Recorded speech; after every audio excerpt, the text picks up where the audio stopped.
Сәлеметсіңдер ме, балалар мен және ата-аналар.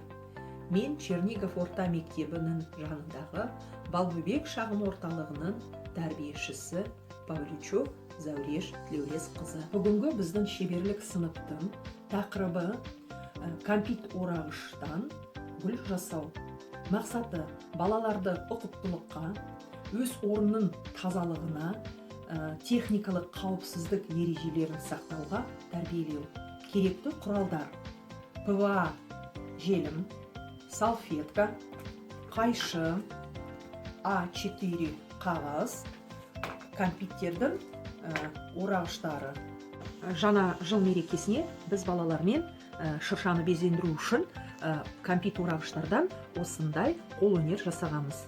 Шырша ағашын, балықтарды балалар өте қызықты оларды жасап шырша ағашына ілген. Қыз өссе елдің көркі, гүл өссе жердің көркі демекші, гүл жасаудың реттін басшылыққа ала отырып, гүл құрылысын құрастырамыз. Бірінші гүл басы, екінші гүл ұрығы, үшінші сабағы, төртінші жапырағы. Әрбір құрылысын дайындап аламыз. Ал енді балалар, ата-аналар, біз сіздермен кәмпит орағышын алып, оны бүктейміз. Бірінші алға бүктейміз, сосын оны аударып кері бүктейміз. Осылай біз сендермен жиналмалы аккордеонға ұқсатып оны бүктейміз. Бізде осындай болып шығады. Ал енді бізге гүлдің басын жасау үшін көп осындай бүктелмелер қағаздар керек. Біздің балалар кәмпиттерді жақсы көреді, ересек адамдарды кәмпиттерді жақсы көреді. Сондықтан біз кәмпиттердің орағыштарын жинап, бәрін дайындап қойғамыз. Ал енді балаларға гүл жасауды осы кәмпиттердің орағыштардан көрсетеміз. Енді біздің гүлдің күлтешелеріне, гүлдің басына қағаздарымыз дайын. Сондықтан енді біз оны екіге бөліп бүктеп алып, екі жағы бірдей болу үшін біз ортасынан қайшы алып қиып аламыз. Мынау бізде кетеді гүлдің басына, гүлдің күлтешелері болады. Енді әртүрлі түсті біз сендермен қағаздарды бүктедік. Енді оларды қиып алып, ортасынан қиямыз.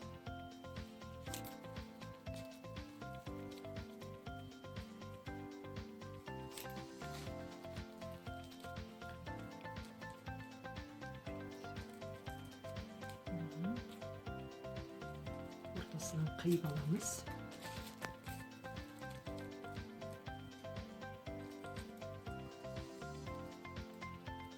Балаларға ата-аналар кішкене көмек береді. Өйткені қазір осындай жағдайда біз онлайн, WhatsApp бойынша ата-аналармен қатысып отырмыз. Самоизоляцияда бәріміз отырмыз.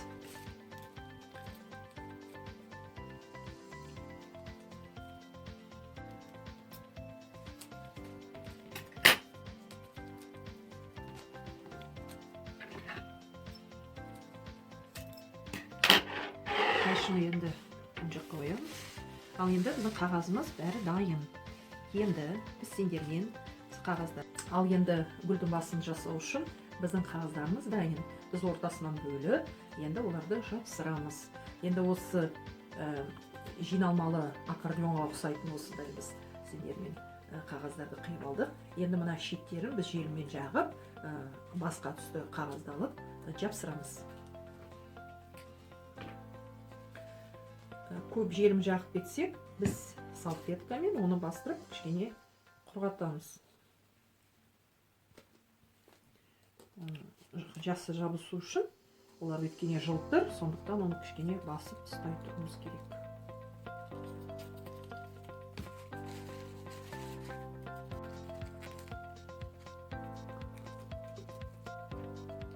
Басқа түсті қағаздардан алсақ, біздің гүлдің күлтешелері әртүрлі түсті болып шығады.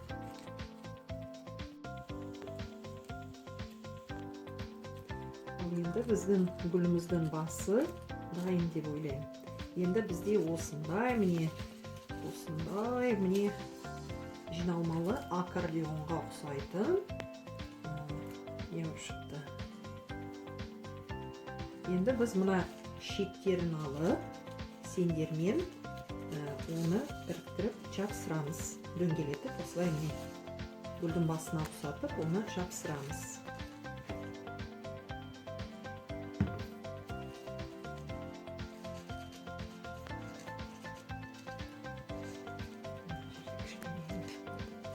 Қазір кішкене ұстайту керек етпесе.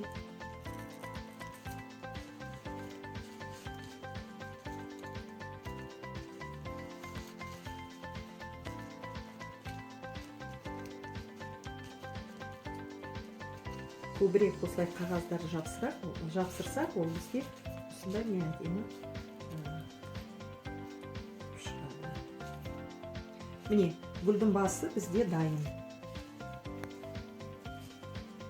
Оны жапсырғанда ол осылай бірге тұтас болып тұрады. Гүлдің басы бізде дайын. Енді біз мына гүлдің басын дайындап қойдық. Енді біз сендермен бірге гүл ұрығын жасаймыз. Гүл ұрығын жасау үшін біз сендермен сары түсті қағаз аламыз. Кәмпиттің орағышын аламыз. Үшін мен осы пластик бөтелкенің тығынын алып, оны ортаға қойып, қарындашпен бастырып сызамын. Енді балаларға ата-аналарым көмектеседі. Енді қолыма алып қайшыны, мен оны қиып аламын.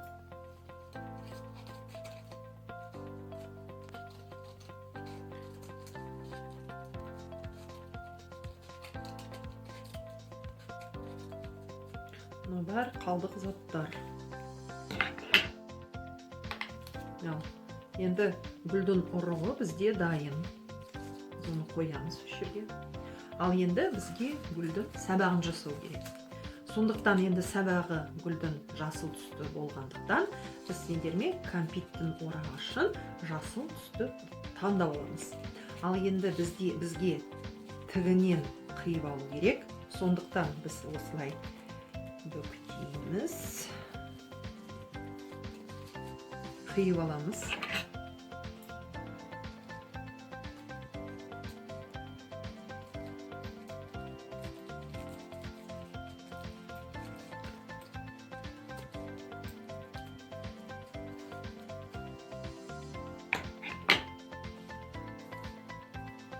Сабағы бізде дайын.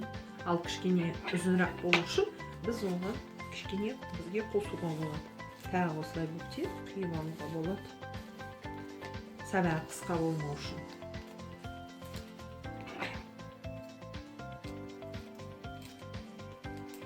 Қиып аламыз, сосын жартылай оны қиып, қанша бізге ұзындығы керек, соны нетеміз. Жақсы.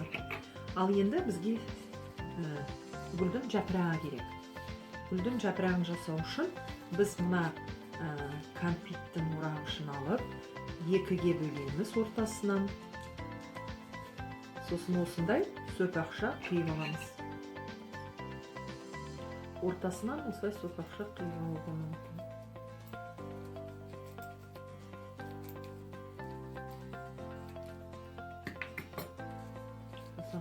осындай екі жапырағын жасауға болады.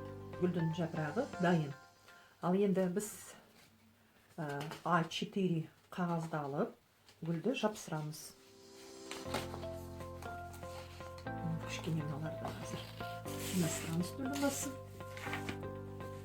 Ал енді бірінші біз сендермен сабағын жапсырамыз.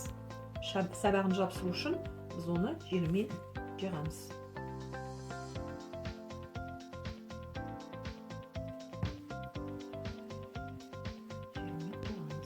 Ал енді қағаздың ортасына біз сендермен оны жапсырамыз. Ал енді біздің гүліміз кішкене қалмына жерде жерін шығып кетті, сондықтан біз оны сүртіп, салфетканы сүртеміз. Ал енді біздің гүліміз кішкене ұзын болғандай, біз аяғын кішкене қосамыз, сабағын қосамыз кішкене.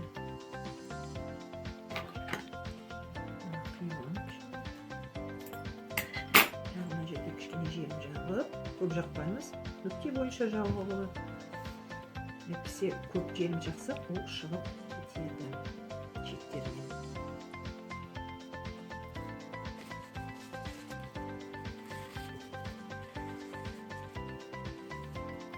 Ал енді біз жапырақтарын жапсырамыз сабағына.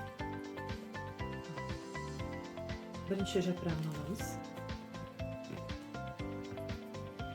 Нүкте бойынша шеттеріне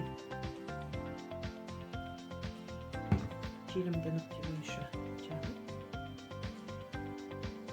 одан сарағына қарай жапырақтарын желіммен жапсырамыз. Сарағында әдемі гүл болып шықты. Екінші жапырағына көшеміз.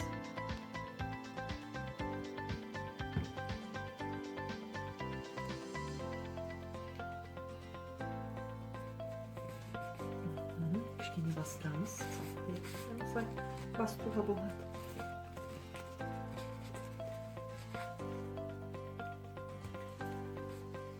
Ал енді біз гүлдің басына көшеміз. Мынау бізде гүлдің басы. Ал енді желіммен біз кішкене жерде жабамыз.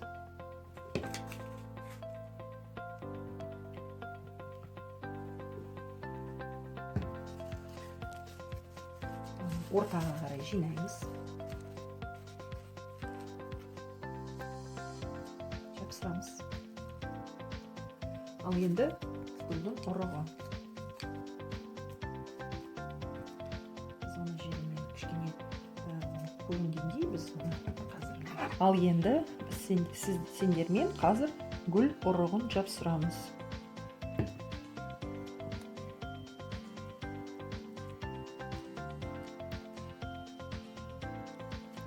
Кішкене ол желіммен қазір жапсақ. Осымен біздің гүліміз дайын.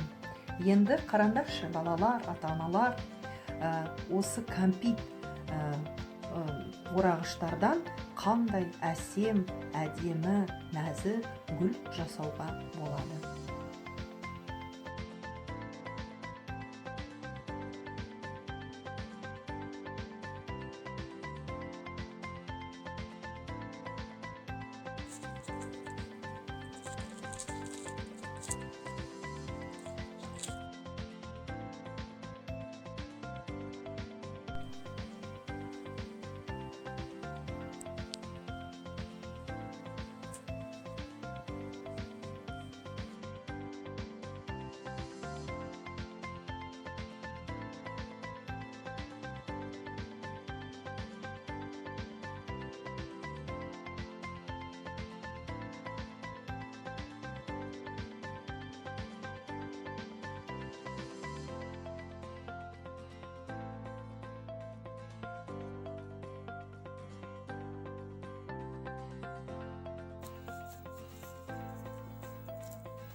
Осымен кәмпит орағыштан гүл жасау атты шеберлік сынып аяқталды.